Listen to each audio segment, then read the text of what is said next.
Olá, bem-vindos e bem-vindas ao podcast Hope and Music. Eu sou a Esther Freire, sou maestrina. A ideia desse podcast surgiu para amplificar conversas que tenho com alunos, professores, colegas da profissão, mentores, amigos e tantas pessoas que agregam e inspiram minha vida como artista. Há um certo tempo fui radialista e um podcast lembra também esse universo do rádio. E por que não resgatar esse tempo através dessa plataforma? Como o próprio título diz, Hope, Esperança, e Music, Música, abordaremos aqui assuntos relacionados à música e outras manifestações artísticas, temas transversais, como processos criativos, e sempre uma inspiração da forma que os nossos convidados quiserem expressar. Você poderá ouvir esse podcast em várias plataformas. Os episódios ficarão gravados para você ouvir na plataforma da sua escolha e no seu tempo. Carmen Ribeiro Costa, que é cantora, educadora musical e atualmente supervisora educacional do Projeto Guri. Bem-vinda, Carmen. Muito obrigada por aceitar o convite para participar desse podcast. Obrigada. Querida, assim, agora, né, saindo do quebrando o protocolo, quero te agradecer mais uma vez, né, pela gentileza de ceder teu tempo e da gente conhecer um pouquinho mais da tua história, da tua trajetória, tá? Bom, obrigada. Vamos lá. Primeira pergunta, queria que você falasse um pouquinho sobre a sua formação. Bom, é uma pergunta muito boa, porque a minha formação ela não foi muito linear. Então, eu tive vivência de canto coral desde muito pequena, porque a minha mãe cantava em coro, e como não tinha o coro infantil para eu participar, eu ficava lá de mascote escutando o coro cantando. Consegui entrar com 14 anos e com 16 eu tive a oportunidade de cantar com esse grupo na Sala São Paulo. E a partir daí eu determinei que eu ia fazer música e que a música ia fazer parte da minha vida de maneira profissional. E daí que veio a ideia, né, de prestar a USP, e aí que eu fui para Ribeirão Preto fazer canto lírico em 2008. Maravilha. Que legal. Eu achei muito importante, a gente já tinha conversado assim nos bastidores, né, sobre essa questão da tua formação, e eu achei importante você comentar isso porque às vezes a gente, né, como músico, como artista, a gente tem uma cobrança muito grande no Brasil porque, né, eu não comecei a estudar música no ventre da minha mãe, então eu sou menos, eu tenho uma outra coisa, gente, mas eu tenho que trabalhar e tenho que estudar à noite.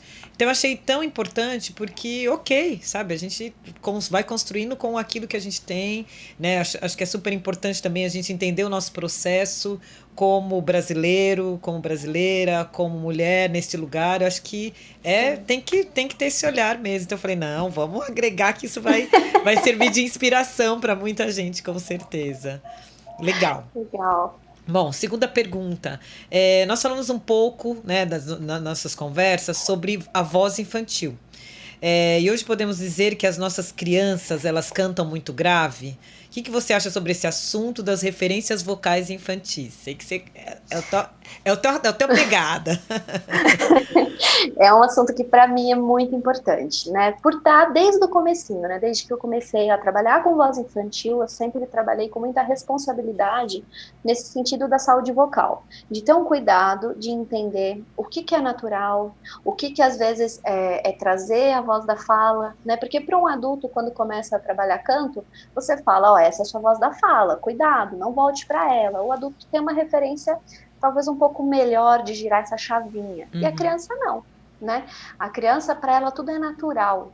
Então, um jeito de trazer a voz da criança para a voz cantada é realmente deixá-la numa região mais agudinha, porque é a região mais natural da criança.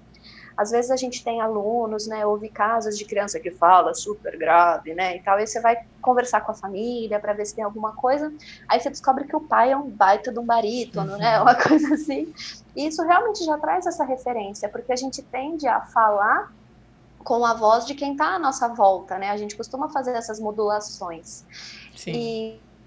E na criança, isso sendo, vamos dizer assim, institucionalizado, né? Então tem lá uma partitura, tudo muito na região ali de dó central, até um pouquinho para baixo, né? Tudo fica muito nessa região de fala e na minha compreensão, além disso não ser talvez muito saudável, devido ao tamanho da laringe, que é uma laringe mais fininha, tem uma série de questões de alongamento, de musculatura e tudo, mas acaba afetando a afinação.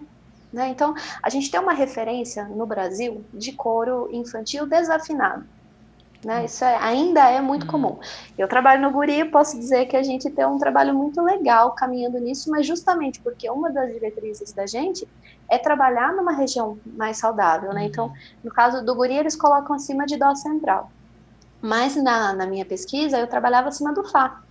Né? Então, eu deixava eles ainda mais para cima. E isso é interessante porque eu via nos meus alunos uma resistência menor a cantar agudo do que nos alunos de alguns colegas que já não começavam nessa região. Tá. Porque, pra gente, no caso eu, soprano, né? Soprano ardida, aguda mesmo, né? Isso, essa mesmo. Quando alguma criança, né, falava para mim que o dó né, acima do dó central era um dó agudo, eu falava, meu bem, não, o agudo é o de cima, esse daqui é gostoso, esse aqui a gente vai brincar com ele, né? E a gente tem muito isso, né? Eu buscava realmente trazer eles para essa região mais aguda, porque isso dava uma diferenciação muito fácil. Então, quando eu falava voz cantada, eles já sabiam que precisava colocar um pouquinho mais acima. Isso ajudava para aquecer, ajudava para entender para onde a gente ia e ajudava, inclusive, a não forçar. Não tinha aquele agudo espremido, porque a gente falava, brincava, fazia tudo acima. Aí, às vezes, tem aquela criança que chega e que, né, tudo gravão, tudo igual e tal. Ah, não, tia, eu não consigo cantar agudo. Aí eu chegava assim e falava, mas você já conversou com o Mickey Mouse? Você conversa com o voz do Mickey? Não sei o que. E começava a falar, né, nessa região. E eles entravam na brincadeira. Eu falava, então. Pronto, né? Já estamos falando. Tá aí. Tá tudo aí. Né? Mas esse tipo de resistência só com os maiores. Com os mais novinhos, de 6, 7, 8, 9, não tinha isso, né? Então, isso veio para mim como muito natural desde o comecinho. E hoje eu vejo isso na prática, e como eu estou no cargo de supervisão que eu viajo, vou acompanhando o trabalho de muita gente, eu vejo isso acontecer em 24 municípios da região aqui. Né? Os coros são afinadinhos, porque as vozes estão num local que possibilita essa afinação. Né? Então, eu defendo, sim, com unhas, dentes, garras, o que eu puder, que as crianças possam cantar numa região mais aguda. E depois isso vai aumentando, né? Conforme o desenvolvimento, o crescimento do aparelho fonador, daí vai ficando um pouco mais natural trabalhar em outra região. Mas a prioridade é iniciar pelo registro mais agudinho mesmo, tá? Exatamente. E como você faz com as referências, assim? Uma vez eu conversei com o Carlos Eduardo Vieira, o Caê, e ele me falava que aqui no Brasil a gente tinha poucas referências, assim, as crianças ouviam poucas crianças cantando. A referência que elas tinham acaba sendo, tipo, ou criança cantando muito grave, ou adulto cantando, né? Sim. Eu costumava buscar, até isso vem da Silvia também, né? Volta sempre na mãe acadêmica, né? Referência de coros europeus. Tá. Então eu trazia Children's Boys Choir, trazia as crianças da Asana Valvani, né? Trazia coisas desse pessoal que já tem isso como muito natural, né? Porque eu tenho assim o delírio, né? O sonho de que a gente vai afinar o Brasil através das crianças. Porque nesses países, você vai passeando na rua assim, se tiver, sei lá, uma pessoa vendendo jornal e ele começar a cantar, é lindo, né? Se você vê o cara na padaria fazendo pão, é lindo cantando, né? Todo mundo canta bonito, canta afinado, porque isso é cultural. E a gente não chegou lá ainda. Então eu acabava importando um pouquinho da cultura dos colegas ali para mostrar para eles. E depois eu ia produzindo com as minhas próprias turmas, e aí para as próximas turmas eu já tinha uma referência mais pé no chão. Que foi? Opa! Bom, a terceira pergunta seria referente ao teu trabalho, que é a tua pesquisa, né? Que é coro infantil como instrumento para educação musical. Agora eu esqueci a data da publicação. Eu apresentei em 2009. Tá, então a gente tem 10 anos, né, de trajetória. Aí eu queria que você fizesse, nesse tempo da tua publicação, né, de 2009, e agora, ainda mais agora que você tem aí esse trabalho nos últimos anos, à frente do Guri, vendo também o que tem sido produzido, né, de música coral infantil, como que o teu trabalho dialoga, as conexões que você vê daquilo que você escreveu nesses 10 anos aqui, a contemporaneidade disso? Legal, perfeito.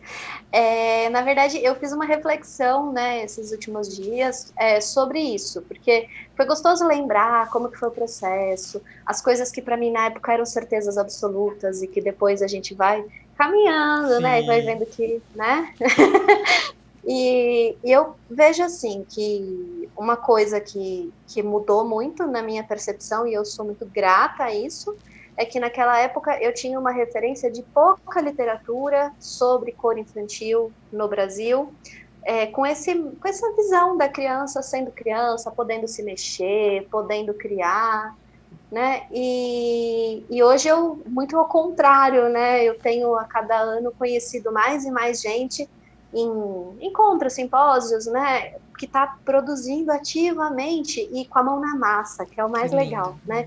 Muito relato de caso, muita produção legal e, e vendo que a gente vem caminhando, sim, e muito fortemente para um coro infantil mesmo, onde as crianças podem ser crianças, podem cantar de tudo, não acho que o coro infantil tem que cantar só música infantil, não é isso, né? Mas que cante coisas que privilegiem sua voz, né?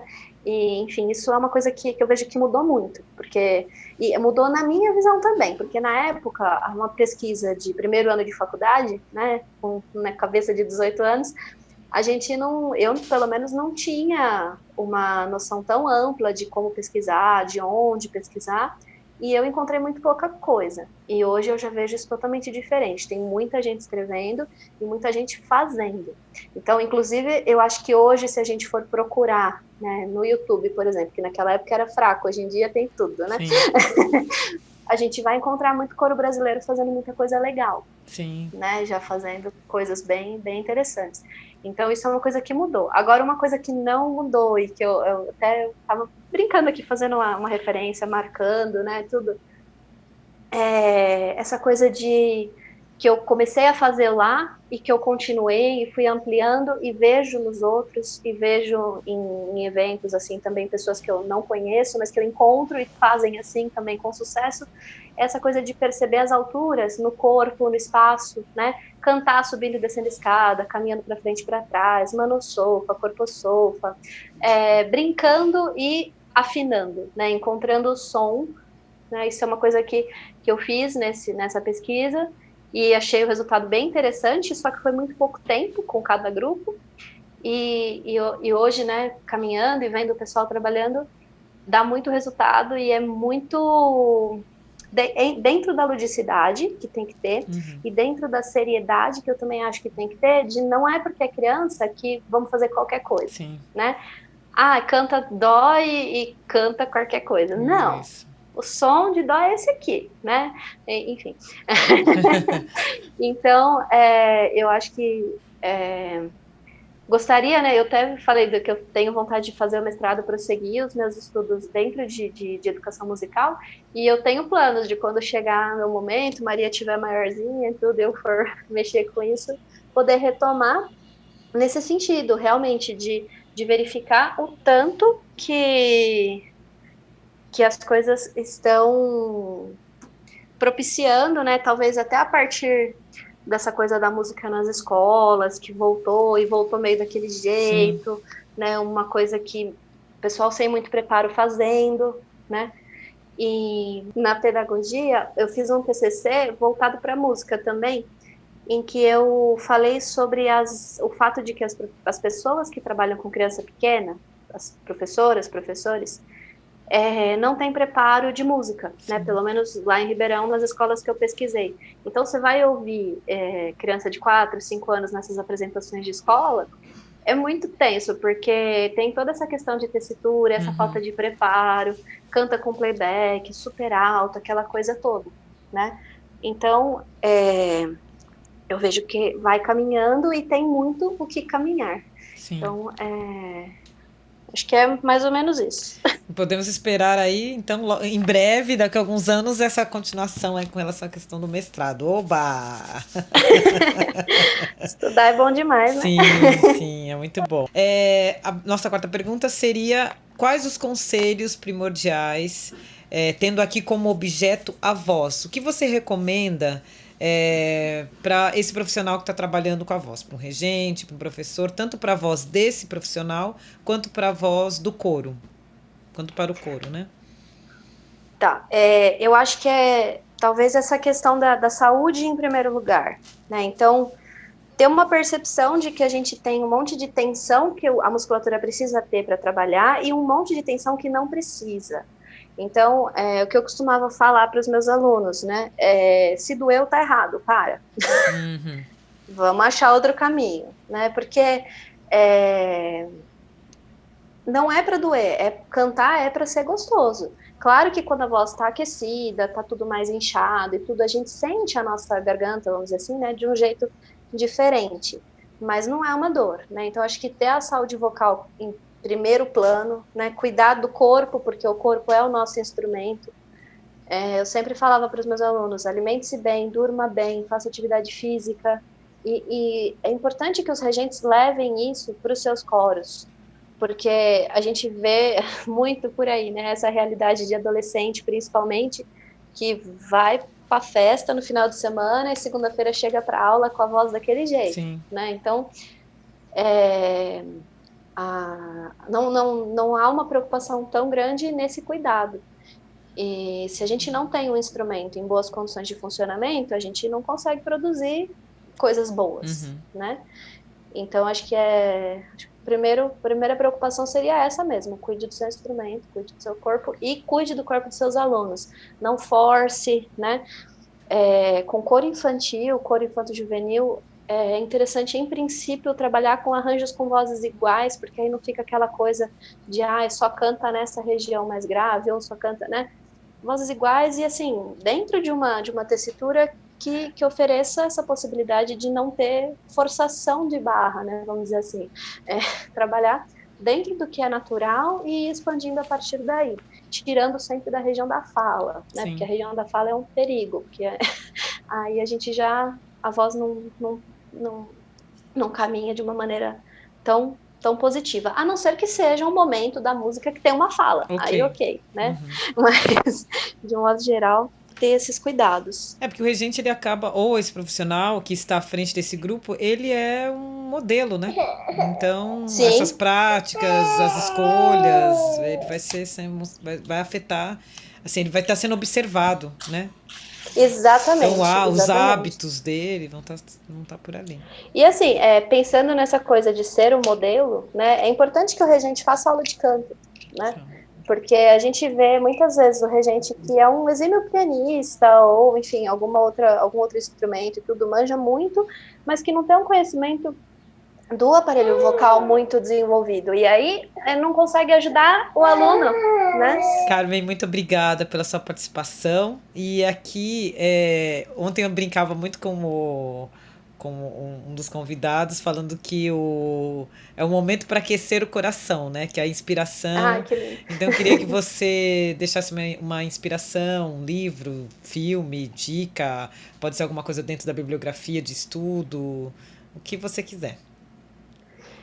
Eu acho que eu tinha pensado numa dica de livro, mas eu acho que eu vou dar uma outra dica agora que você falou, porque eu imagino que a gente pode estar atingindo pessoas que tenham esse sonho de trabalhar com isso e não saibam muito por onde começar, né? Eu acho muito importante que a gente tenha em mente que a gente vem de um caminho histórico, cultural, de achar que música, arte em geral, é uma coisa que vem do divino e você nasce pronto, ou então você não consegue fazer. E eu acho que isso é muito sério, isso é muito grave em muitos sentidos, porque se a gente parte desse princípio e a gente chega num grupo e tem ali uma criança que não tem uma afinação tão natural, a gente simplesmente assume: esse não consegue, esse não tem talento. Isso é tão grave como quando a gente olha para nós mesmos e fala: não vou me arriscar a começar um curso de música, não vou me arriscar a fazer pintura, não vou me arriscar, enfim, porque eu não tenho talento, porque eu não tenho dom. E eu vejo, né, tudo bem, eu não tenho uma trajetória tão comprida, mas eu vejo ao meu redor,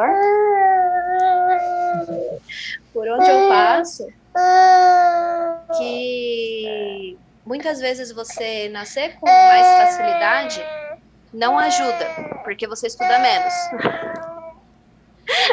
Você acha que já está tudo encaminhado e aí acaba estudando menos. Às vezes aquela pessoa que tem um pouquinho mais de dificuldade e precisa estudar mais, tende a se sair melhor. Então, assim, eu acho que a ideia é não tenha medo de descobrir do que você é capaz. Né? Se você quer alguma coisa, estuda, corre atrás de quem sabe, gruda nessa pessoa e se arrisca. Porque aquilo que a gente quer, batalha, a gente tem uma chance maior de conseguir do que aquilo que a gente sente e lamenta. Sim, verdade. Eu achei muito interessante porque eu acho que é legal um livro, sei lá, um CD, mas a nossa vivência, a nossa experiência, e eu acho que é super importante. Foi uma baita de um recado aí, de uma inspiração que seja acolhido muito positivamente, assim. Achei muito legal. Querida, olha, espero que você tenha gostado dessa entrevista com a Carmen. Deixe os seus comentários, a sua opinião é muito importante para nós. Onde a gente te encontra, Carmen? Fala dos seus projetos, suas mídias sociais, para a gente conhecer e saber o que você tem produzido, por favor. Me procurem no Facebook, eu até tenho Instagram, mas está mais parado que eu. No Facebook, Carmen Costa. Tá. É a minha página profissional e por enquanto tem bastante estudo lá, tem algumas coisas, eu gosto de colocar dicas também. Devagarzinho eu vou voltando a movimentar. Faz quase 2 anos que eu tô com outro projeto aqui. Sim. Mas a gente vai caminhando, né? Então, no Facebook, Carmen Costa. Maravilha. Querida, muito obrigada. Obrigada, assim, por você, né? A gente já fez um ajuste aí de horário, de tempo e, assim, achando generosidade de oferecer o teu tempo, né? A tua história, né? Eu te agradeço muito. Fico feliz aí de você a gente ter conseguido conciliar, ter participação da Maria, hoje um pouquinho dodói, mas a próxima participação mais ativa aí, mais presente, né? Melhoras para ela. Isso aí. E obrigada mais uma vez. Imagina, Esther. Eu que agradeço. Para mim é uma delícia porque ajuda a mim mesma a refletir. Então, a gente aprende com tudo, né? Com absolutamente tudo que a gente faz, a gente aprende. Eu aprendi pra caramba me preparando para estar aqui. Ah, que gostoso. E sucesso para você. Obrigada. Eu sou fã e muito sucesso. Para nós, minha filha, minha querida.